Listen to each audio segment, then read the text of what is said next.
Stéphane Corr, bonjour. Bonjour Alexis. On l'a vu, lu dans certains médias, le Conseil fédéral part-il en croisade contre les plateformes de communication comme Google, Facebook, YouTube et autres Twitter. On mène l'enquête avec vous. Oui, alors il semblerait, en tout cas, il y a un projet qui a été mis en consultation par le Conseil fédéral qui comporte, on va dire, 4 axes principaux. Donc, c'est que les grandes plateformes devraient normalement désigner un point de contact et une représentation juridique en Suisse. Ça serait le premier point. Ce qui n'est pas le cas. Alors pour le moment, pas. Après, les utilisateurs dont le contenu a été supprimé ou dont le compte a été bloqué doivent pouvoir demander directement à la plateforme un examen de cette mesure. Et puis, un organe de conciliation indépendant devrait être créé en Suisse avec des plateformes qui en assumeraient les coûts. En tout cas, c'est ce qui est dans l'idée. À des fins de transparence, les grandes plateformes doivent indiquer la publicité comme telle et pour la publicité ciblée, publier les principaux paramètres qui régissent la diffusion. Donc, il sera ainsi possible de savoir pourquoi on voit quelle publicité, etc. Ce qui se fait déjà depuis très longtemps sur Facebook en passant.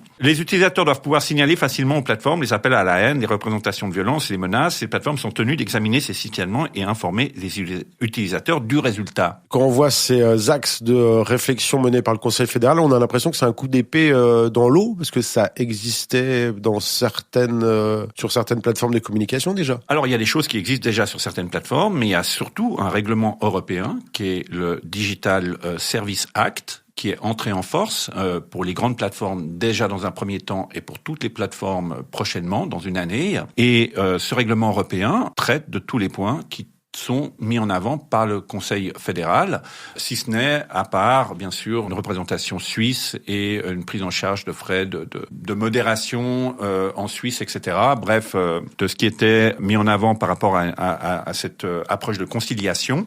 Mais en tout cas, sur le signalement des contenus et autres, oui, il y a une législation européenne. Et cette législation européenne, elle peut punir jusqu'à 6% du chiffre d'affaires les plateformes si elles ne régissent pas correctement. Donc, on se demande pourquoi la Suisse n'essaie pas d'adopter un cadre juridique qui a été réfléchi, qui est concret, qui est quelque part pertinent. Et validé par plusieurs pays. Et qui est validé par un ensemble de pays, plutôt que de réinventer la roue avec des mesures qui sont des fois un petit peu discutables et qui ont peu de chances de vraiment aboutir. Coup de com'? Non, je pense plutôt à mon avis, en tout cas, ça n'engage que moi, mais peut-être un manque de littératie numérique, de culture numérique, une idée de vouloir toujours faire cavalier seul, comme c'était le cas d'ailleurs pour le règlement sur la protection des données, le règlement européen qui est le RGPD, où la nouvelle loi sur la protection des données va adopter un certain nombre de ces points, va se rapprocher fortement de ce règlement européen, mais avec des pénalités beaucoup moins fortes. Ce qui fait que certaines entreprises vont se dire, mais avec ce qu'on risque au niveau financier, c'est pas si grave si on respecte pas la législation. Donc, il y a toujours ce manque de cohérence et de compréhension. On le voit dans différents domaines. On le voit dans le domaine juridique par rapport au